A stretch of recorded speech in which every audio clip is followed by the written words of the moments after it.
Hello, everyone. This is Adam Meister, the Bitcoin Meister, the Disrupt Meister. Welcome to the One Bitcoin Show. Today is May the 6th, 2019. Strong hand, offended by selling. Value your wealth in Bitcoin. Unconfiscatable. I'm not going anywhere. You know, a new show here every single day. No fancy sets or graphics. Personal responsibility is a new counterculture. Play this show at 2x if you're watching it taped. This game is not rigged, and we're going to talk about that in a second, and we're going to talk about being in motion. All right, check out disruptmeister.com, techbalt.com. The This Week in Bitcoin show on Friday was awesome. Talking Venezuela. There were people raising their voices if you like that kind of thing. And today for this show, we're going to do a question and answer. So if you guys have questions, type in BitcoinMeister and it'll turn orange. And then I'll see that you had a question and I'll answer your question. So just wanted to toss that out there. First, right before I went live, for all you fiat freaks out there, I had a fiat freak realization. And April 1st, last month, that was the first Monday of the month. And we did the show that night real late. I mean, it was later than this, maybe an hour and a half later than this. And when I was on the air on that first Monday of April, the fiat price of Bitcoin started surging. Now, I noticed as I go on air tonight, the first Monday in May, around the same time, again, value your wealth in Bitcoin, but it busted over 5,800. It could be totally coincidental. Don't bet on it. Don't bet on it being anything, okay? It probably is coincidental, so don't try to sell and then buy and do all that nonsense. That's what I mean by don't bet on it. You buy and you hold, and you already did that. You don't play games when it starts surging and or come up with weird theories. Well, it'll be 6,200 soon, and then I'll sell then. And don't gamble. That's what I mean. Okay, so that's your fiat freak note of the day. Very interesting. And hey, time will tell if this Monday night will be like the first Monday night of last month. It would be funny. Okay, Matt Odell has a tweet about Fidelity Investments, which began a custody service to store Bitcoin earlier this year, will buy and sell the world's most popular digital asset for institutional customers within a few weeks, according to a person familiar with the matter. Well, I'll believe it when I see it. I mean, that would be nice. Buy and sell the world's most popular digital asset for institutional customers within a few weeks. Okay.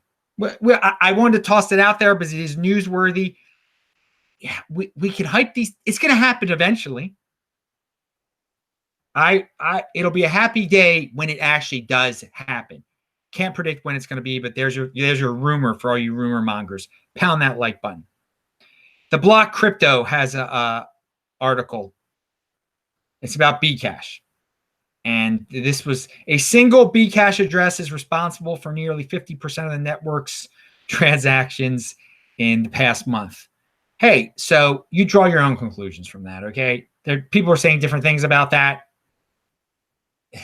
For me, it's another reason why you don't buy something that you get for free. I got BCash for free because I held Bitcoin. It's a crypto dividend of Bitcoin. And now something is messing around with one address over there at the very least. Hey, again, BCash, they're having some upgrade fork on the 15th. That's why its price is pumping and will be pumping more. Just wanted to point that out. I'm definitely not endorsing it. Now, again, and I know there's a lot of you out there that really put a lot of time into not liking BCash and that's a total waste of your time. But there is a guy out there, Money Triggs, and I've had him on the show before, and he really dislikes BCash. So if you really dislike BCash and you can control yourself and not become obsessed with disliking BCash, you should follow Money Triggs, and he becomes almost obsessed with it at times also. So what can I say? I'm putting that out there. Eddie S says, BitcoinMeister, any trips planned to Latin America? Nope. Because of my father passing away, I have to, for at least until October, I have to be in cities where I can go to a synagogue every single day, where there will be 10 men that I can say the Kaddish with. And thus, my only plans are to go to Los Angeles in a few days, and then I will go to Tel Aviv until Rosh Hashanah. And I'll be in Baltimore for a short period in between those two cities. So, and yeah, for all you people, I was going to mention this at the end of the show, but thank you for the question, Eddie. And hopefully in 2020, I will return to some Latin American country. I prefer the Uruguay and Chile and Argentina. I like those type of countries in Latin America. Sorry, I like the ones that are like Europe. Hey, everyone's got an opinion. But yes, I will be returning to Israel. I know that some terrorists are launching rockets into civilian areas in Beersheba, a city that I've actually done a show from before and I've stayed in before. But I will be going to Israel no matter what. I will be there. That's a strong hand. That's conviction, baby. And the people who try to destroy the Jews, they really don't understand our conviction yet. We don't go away. All right, pound that like button. So, and Israel will never go away. Pound that like button. And it'll be great to be back. It'll be great to be back in July in Israel. So that's something obviously I'm very excited about. And I know some of you, oh, it's so dangerous. It's not dangerous there. Oh, don't worry, it's not dangerous there. This issue will be corrected soon enough. Now, there are people who worry about exchanges going down and what's the Tether. Remember when BitConnect went down, people? BitConnect had nothing to do with Bitcoin. BitConnect was just something that gamblers messed around with. It went down. It didn't destroy the price of Bitcoin. It had nothing to do with Bitcoin. Just remember that. The Bitcoin is strong enough that even though, and mainstream people did try to rip on Bitcoin because BitConnect went down. Because BitConnect was a scam, people try to say, that means Bitcoin is bad. The two have nothing to do with one another. But still, people try to conflate the two. And in the long run, there will be big implosions of stable coins, of exchanges. Has nothing to do with Bitcoin. Bitcoin will be fine. I was alerted of the following news by a great watcher of this show. It's about Goldmoney. You guys have heard about Goldmoney before, right? Peter Schiff saying Goldmoney that's better than cryptocurrency. You just buy your gold through Goldmoney, and then you could actually somehow turn your gold that they were storing for you into cryptocurrency there. Or I don't know, some unnecessary complex way that it somehow dealt with cryptocurrency. I don't know how he finagled it, okay? I didn't even look into it because I know not your keys, not your coin. Well, here we go. Goldmoney sent this out. Well, first of all, the person informed me I had 2 Bitcoins with Goldmoney after converting my silver there. They charged me a monthly storage fee. Note, they are liquidating everyone's Bitcoin tonight. And that's in 1 hour. You've got people, and you've gotten notices of this. So if you foolishly deal with Goldmoney, you've gotten notice of this, apparently. After converting my silver there, they charged me a monthly storage fee. Note, they are liquidating everyone's Bitcoin tonight, if not withdrawn. All right. And here's the letter. Dear valued clients, as previously announced, Goldmoney is exiting the cryptocurrency business in less than 24 hours. To reiterate your options, you may, 1, sell your cryptocurrency. You may sell your cryptocurrency at the time of your choosing up until midnight Eastern time today. Withdraw your cryptocurrency. Goldmoney will provide you with a tool after today to enter your private wallet address and initiate the delivery process. We urge you to log into your holding to indicate which of the above two options is your preferred method before midnight. Dude, I hope you can get I hope they don't automatically liquidate your Bitcoin for you. And I hope they make this easy for you. And I hope you all learn a lesson to keep your Bitcoin on your Trezor. And I don't even know why. All you gold freaks. Here is and again, gold and holders, you guys are going to transition from gold 1.0 to gold 2.0, okay? And I respect the people who held gold all these years, but it's over, dudes. It's over. You golden holders, time to give it up. This is just another sign. And Crypto Chew says, Peter Schiff, Goldmoney have proven this month a perfect example of why Bitcoin is better than gold. Third parties are essential to storing your gold, unless you have a vault and guns. This is not true for Bitcoin. Goldmoney is a fraud and a scam and should not be trusted. I don't know about that last line. Goldmoney is a fraud and a scam and should not be trusted. That's what that dude said. I'm not saying that. He's saying that. But I don't know why anyone was doing anybody in our little realm where Peter Schiff, I mean, he has a lovely habit of just ripping on Bitcoin, and why anyone in our space would want to do business with a dude at this point. But hey, there's some of you that thought, hey, it must be a great thing, must be great. And yeah, I'll get into my history, Peter Schiff, on another show. And it's anyway, here, let's move on to Paul Joseph Watson here. Paul Joseph Watson has another video, and I mentioned this on Beyond Bitcoin on Saturday. Check out the Beyond Bitcoin show. We talk about subjects go way beyond Bitcoin and cryptocurrency.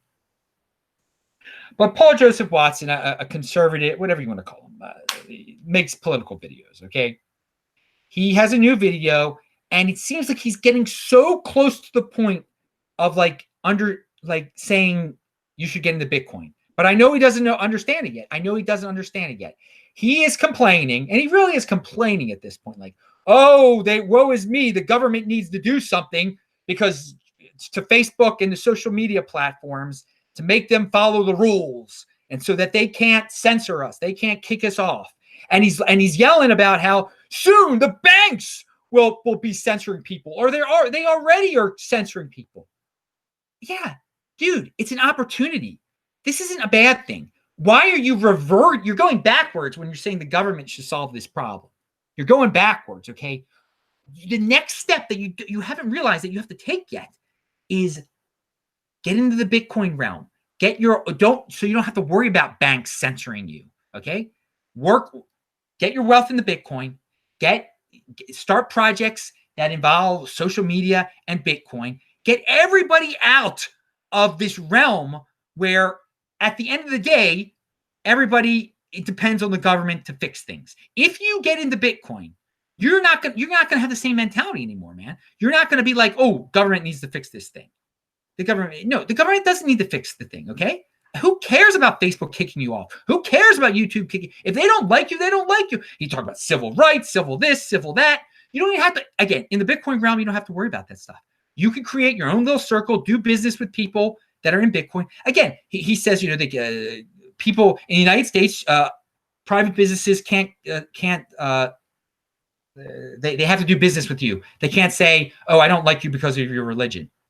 You know what? I'd be perfectly happy if a business said to me, Adam, no, you're not allowed to enter our business because of your religion, because you're Jewish. I'd be like, fine, good. I'm glad you're honest with me. That's great. And and then I would do business with people that like me. But again, we live in the realm, the government realm, the statist realm is to depend on the government to solve everything, to make these rules that everybody gets around all the time. Facebook can get around, whatever. Everybody can get around these rules. So again, he's complaining and saying that the government needs to do this, the government needs to do that. It isn't going to solve the problem. Get into Bitcoin. That will solve your problem, okay? Because he's saying their next step is to kick banks, to kick people off of them. It's already happening. Yeah, Julian Assange. Well, but and I don't give a darn because I want it to happen. I want it to happen because people like you. Well, I want your bank. I want you to lose your bank account, Paul Joseph Watson. I actually do. So then you'll know. Then you'll understand what Bitcoin is, and you'll be on Bitcoin. You'll get your donations in Bitcoin. All right, you'll have your wealth. You'll be doing great. The sooner that happens, the better for you. It's a tough lesson to learn. It's going to be a tough way to learn it when your bank debanks you. But maybe that'll wake you up, man. But hopefully, maybe you'll watch this video. Maybe some people are telling you, like, dude, and I know you've ripped on Bitcoin before, Paul Joseph Watson. You said it's something like the hipsters use it. Hipsters use the Bitcoin. No, okay, great. Yeah, they do. Anyone can use the Bitcoin. People who hate me Farrakhan can use the Bitcoin. You can use the Bitcoin. That's the beauty of Bitcoin. You can't be kicked off the Bitcoin, just like you got kicked off of Facebook or whatever you're complaining about. So there you go, people. There's a little connection. Tell them to get in the Bitcoin. Jeff says, BitcoinMeister, hey, did you hear that Milo got banned 3 minutes into making Coinbase account? Jeff, I did hear that, and everything that I just said to Paul Joseph Watson applied to Milo. Everything I just said. And that's great. That's awesome that Coinbase kicked him off. Maybe he'll learn to just buy Bitcoin, list the Bitcoin address on everything that he does, and he'll keep it on his Trezor, and then he'll get Bitcoin that way. So good. I'm glad. Coinbase can discriminate against anybody they want to. Good for them. Good for them. That then people will learn that it's not your keys, not your Bitcoin. Okay? If somebody else has your keys, like they'll know what that really means. So good. Milo maybe learned a lesson there. All right. Someone said nice t-shirt. Thank you. Jordan Scott says, BitcoinMeister, what was your accumulation strategy when you were buying most of your Bitcoin? Like, how often were you buying, and how much of your percent income were you using to buy? All right. So it was before the 2016 halving. Vinny Lingham wrote an article about predicting that Bitcoin would be worth $3,000 in by the end of 2017. That was in March of 2016. I had already was slowly buying Bitcoin at that point because I gotten some around 200, 300, 400. My first two were around 600, and some I got for more than that actually. But at that point, I got extreme with buying it. I was reaching the maximum amount you could buy a day on Coinbase for a time. I went all of my savings. I converted into Bitcoin at that point. That is what I did at that point. It was a very convincing article. Vinny Lingham talked about how something I had not realized at that point, that eventually countries will start buying Bitcoin, or they'll buy it secretly, and then once everyone realized the first country that bought it for their reserves, there would be a massive competition for all the other countries to get into it. And it was a good article, and it just, that's when something snapped inside of me. And if you're even watching my videos from around then, and those were my halving hype videos, I thought people should promote the upcoming 2016 halving by using that hashtag. And you can see I used to talk about the fiat value of Bitcoin, and every day, I was like, oh, it's 500 now, it's 600 now, it's 700, and you could tell how excited I was. It was because every day I was buying a lot of it, on Coinbase, draining my savings and buying Bitcoin on Coinbase during that period up to the halving. And then there was a point, I was spending $700, and then at the halving, then Bitfinex got hacked. Then there was the halving, and it went down. It went down to 500 again, and people were screaming, "Oh, those fools who bought it for $700!" So that was my strategy, dude. All right, and yeah, it was obviously. I'm very happy with the results of the buy, and all those Bitcoins that I bought back then. I have never sold any of them. And so actually, and then I bought a few more when it did go down after the halving. I bought a few more, and then a couple more after that. And I've never bought another Bitcoin since then. And so you can draw your own conclusions. Now, but again, we know there are other ways to get Bitcoin. You earn it through Steam. People send you Bitcoin. There's other, you get these crypto dividends. They turn into Bitcoin. All sorts of things. Now, moving on. So we're talking about and back onto the Paul Joseph Watson thing. This is related. This is from CNBC, which is mainstream media up the yin yang. Joseph Stiglitz, a Nobel Prize winning economist, says cryptocurrencies should be shut down. He worries that they enable illicit activity, making money transactions less transparent. Still, he sees the value in digital payment systems and supports electronic use of government-backed currencies like the dollar. Cool, dude. But guess what? You can't shut Bitcoin down. And that is what all these people out there that are complaining about their favorite platform being shut down or their bank kicking them off, that's what they need to realize. That this Joseph Stiglitz, his dream, it's not coming true. Although many people will be join in the chorus and be like, yes, get rid of Bitcoin, get into the Fed coin. I mean, that's what he's saying there. Don't fall for that. Pound that like button, though. Now,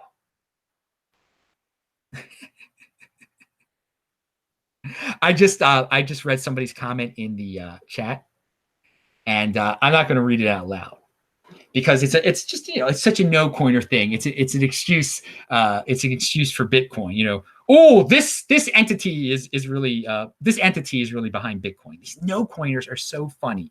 So I want to remind everyone, to be in motion. Where is that book? I still haven't read it yet. Crypto Shrugged. The crypto giant wrote this. He's been on the show before. I wanted to give him a shout out. It's linked to up below if you want to buy it. It's a good book from what I've been told. All right, I'll read it one of these days. So let's move to the crypto comedy section of the show, and that tweet that comment that I'm not going to read. That's definitely crypto comedy. It's definitely some crypto comedy. And here's some more. These are real tweets from real 80%ers, like the guy in the chat that was talking about, ridiculous conspiracy theories. It's just as funny as him. Are these real 80%er tweets? This is from the cool guy. I don't know. I want to believe, but since this is a manipulated market, I have my doubts. Oh, that is such a classic comedy gold. That was under like a legitimate someone doing some price predictions or whatever. You see this every day. People just say, "Oh, the market is rigged. It's a manipulated market. It's a manipulated market." And again, guys, this is where the big boys play. This game is not rigged. But people like that, the no corners come up with all sorts of excuses. So that was comedy gold. Here's some more comedy gold here. This is a person who clearly doesn't value his wealth in Bitcoin, and he watches Bitcoin related videos for other reasons. And this is a total 80%er comment, but so many people who watch certain videos, this is why they watch it. Here is a real comment from Twitter. It's linked to below. Dang, Leah is cute. Seriously. Hi, Leah. God, so that is worse than the previous tweet that I shared with you. My God, guys, stressing the word guys, value your wealth in Bitcoin, not in women that you'll never, ever get. So, Ran of CNBC. This is more comedy gold here. Comedy gold section of the show. Ran of CNBC Africa. He's been on the show before. You know him. He posts that he now has over 100,000 followers on Twitter. And all these 80%ers are congratulating him. Well, because he talks about a new altcoin flavor of the month every single day. They love him. They love him. And they're congratulating him. And, of course, they're following him. And then there's one tweet below that, which I linked to, and it's by Peter McCormick, who has also been on the show. And it's in response to, Rand being very proud of his 100,000 followers. Peter McCormick just posts a picture of sheep walking off to be slaughtered. Not that many people got that, though. I thought it was hilarious. Pound that like button. All right, enough of the comedy gold. Moving on. I mean, Twitter has a lot of crypto comedy gold about 80%ers. I mean, hey, 80%ers are going to do what they're going to do. And it's funny to laugh at them sometimes. You got to have some comedy on Twitter, I guess. And you learn from that kind of stuff, too. If you are some sheep that follows altcoin gurus, or if you are some thirsty guy who just drools at his computer all day, or if you're someone who believes in conspiracies about rigged markets and everything like that, maybe you can learn from those tweets and not be those people. Alistair Milne. Let's see what I say before I do Alistair Milne's, because this is the last one of the day. This is the last part of the show. Look, okay, no one has any other questions, I see. So we'll leave it on a high note here. Alistair Milne. Every setback, FUD article, or attack from wannabe rivals only makes Bitcoin stronger and more resilient, proving its value. From Mt. Gox to Hearn's rage quit, China bans to ETF rejection for fake Bitcoins. Bitcoin is approaching unbreakable. Yeah, dude, it's already unbreakable. But I like reminiscing about FUD past that the newbies have never even heard of Hearn and all those people. So yeah, Bitcoin gets stronger with all those attacks. And it's funny to reminisce about some of those. People thought Bitcoin was dead. The Hearn rage quit. I'll never forget. I was in Australia and Bitcoin went down from 400 to 300. And people were like, oh, look what Mike Hearn did. And now we just laugh at that. The one thing, I made a mistake back then. I should have bought a lot then instead of doing it 4 months later. I did buy a bit then, but not as much as I should have. But whatever. No regrets, dude. I'm pleased with my stash. All right, pound that like button, bang that bell button. I'm Adam Meister, the Bitcoin Meister, the Disrupt Meister. Remember to subscribe to the channel, like this video, share this video. Check out the links below. Click on the square, sportsmeister.com for my podcast version of this. And I will say hi to you dudes in the chat right now. Bye-bye.